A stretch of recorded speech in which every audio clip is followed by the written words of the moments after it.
नमस्कार, जय हिंद। मैं आपके साथ में आपका दोस्त प्रजापति आरबी सिंह। आखिर देश में यह कैसा दोहरा कानून है जो ओबीसी वर्ग के लिए अलग से अपनाया जाता है, प्रजापति समाज के लिए अलग से लागू किया जाता है और अन्य समाज के लिए अलग से लागू किया जाता है। अलग अलग समाज के नेताओं पर उनकी जाति को देखकर कार्यवाही होती है। यदि यह नहीं होती तो आपके सामने फर्क साफ है। गायत्री प्रजापति को रेप केस में आजीवन कारावास हो जाता है और ब्रजभूषण के लिए एफआईआर भी दर्ज करने के लिए सुप्रीम कोर्ट जाना पड़ता है। और इससे ज्यादा हास्यास्पद भारत में क्या हो सकता है, जिस लोकतंत्र में हम अपने लोगों को बचाने की बात करते हैं, जिस लोकतंत्र में हम तानाशाही को हटाने की बात करते हैं, जिस लोकतंत्र में हम स्वतंत्रता की बात करते हैं, जिस लोकतंत्र में हमें बोलने की स्वतंत्रता है, जो संविधान हमारे लिए हमारे कानून की रक्षा करता है, जो प्रतिनिधि लोकसभा में आकर के हमें बचाने की बात करते हैं, और वही प्रतिनिधि केवल जातियों को दो धड़ों में बांट देती है, एक ओबीसी और एक सामान्य कास्ट वे कास्ट है जो सवर्ण कास्ट मानी जाती है, और उन जातियों के ऊपर कहीं भी कभी भी कार्यवाही नहीं होती, चाहे वो गुनाह कितना भी बड़ा कर ले।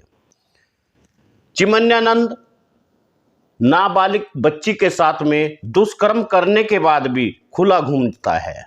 शेर सिंह राणा फूलन देवी को मारकर भी खुलेआम घूमता है, और वहीं पर ब्रजभूषण पर पूरी भारत सरकार की हिम्मत तक नहीं पड़ती कि उसके ऊपर एफआईआर दर्ज कर लिया जाए। गायत्री प्रजापति के ऊपर 24 घंटे में एफआईआर दर्ज हो जाती है, बिना किसी सबूत के जेल में डाल दिया जाता है, और गवाहों की केवल कहने मात्र से उसे आजीवन कारावास हो जाता है, और जो जज आजीवन कारावास बोलता है उसका प्रमोशन हो जाता है। राहुल गांधी की जो सदस्यता खत्म करता है, गुजरात के उस जज का भी प्रमोशन हो जाता है। यह होती है सत्ता की हनक।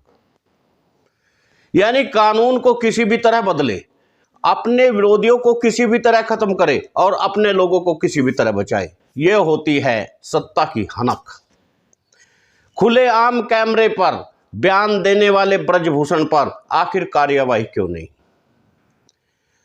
जिन पुलिस वालों को गिरफ्तार करने के लिए हाथ कांपने लगते हैं ब्रजभूषण को यदि गिरफ्तार करना पड़े, वे ही डंडा लेकर के बेटियों के ऊपर रात को जंतर मंतर में प्रहार करते हैं।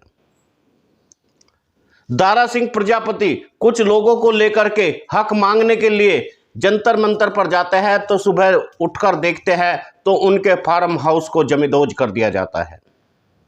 आखिर यह अंतर क्या वास्तव में लोकतंत्र में जाति का अंतर नहीं है?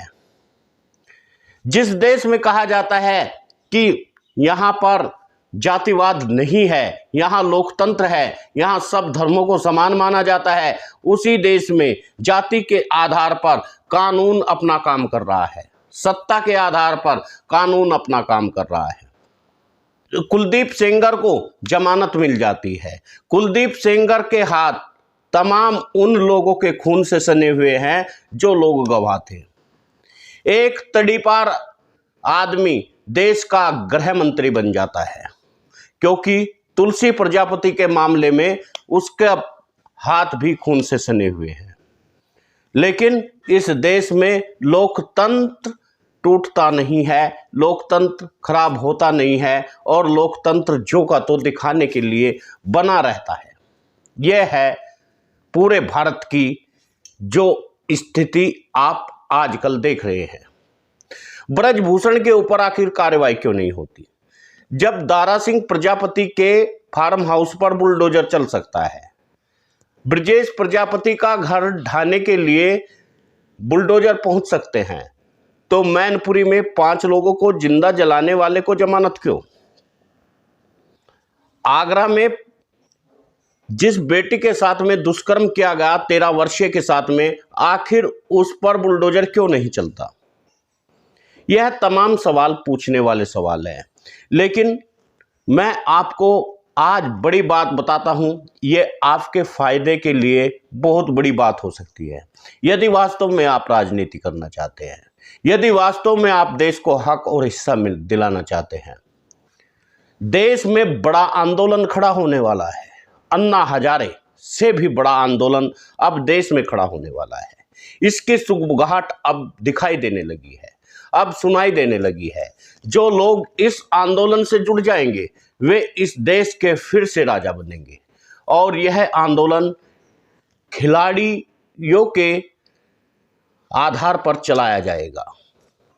इसमें तमाम जातियों के लोग, तमाम खाफ के लोग जोड़े जाएंगे और वे तमाम लोग अब फिर सरकार बदलने के लिए एक बड़ा आंदोलन देश में खड़ा होने वाला है।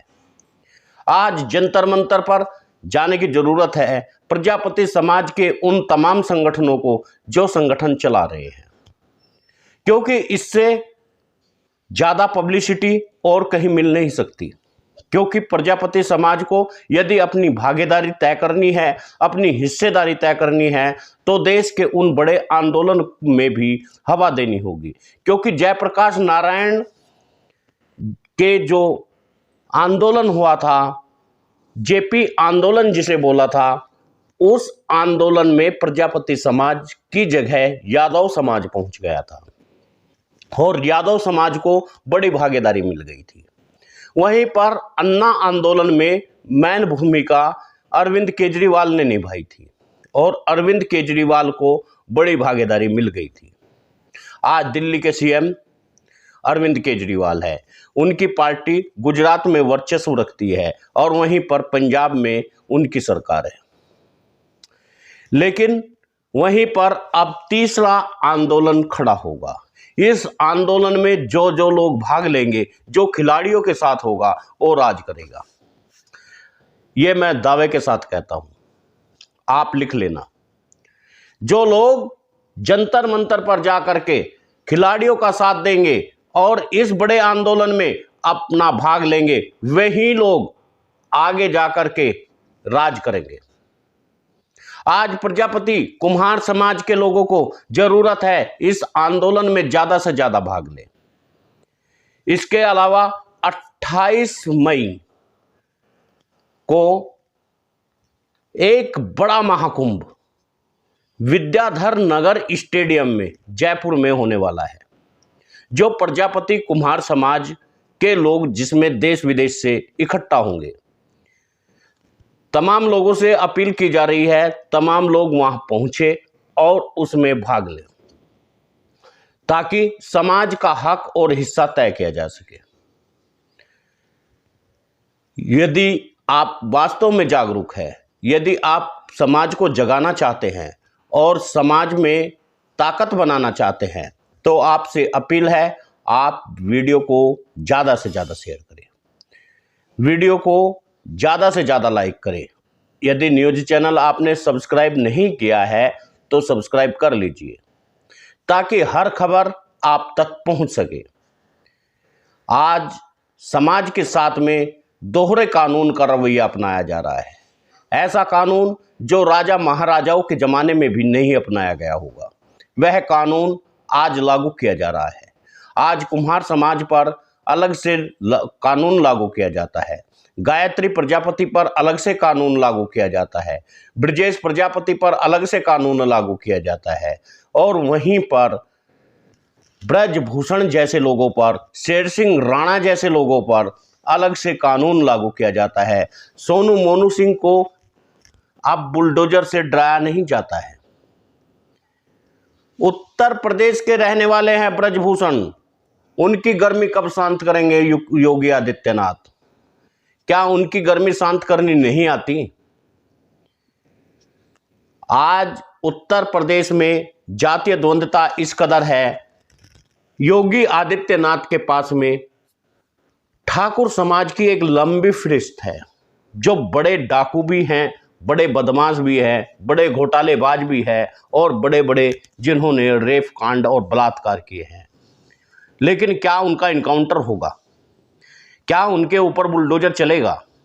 क्या उनको शिमला दिखाई देने लगेगा? क्या अपराधी ये मिट्टी में मिल जाएंगे? शायद नहीं। जोश में आकर कुछ भी बोल दिया जाता है, मिट्टी में मिलाया जाएगा, इनकाउंटर किया जाएगा, लेकिन अल्पसंख्यकों का, उन गर्मी सर्दी शांत की जाएगी, ओबीसी वर्ग के लोगों की, प्रजापति समाज के लोगों की, और मजे में मलाई खाते रहेंगे योगी आदित्यनाथ के समाज के लोग। आपसे पुनः एक बार फिर से निवेदन है, वीडियो को शेयर जरूर करिएगा और न्यूज़ चैनल यदि आपने नहीं किया सब्सक्राइब तो कर लीजिए।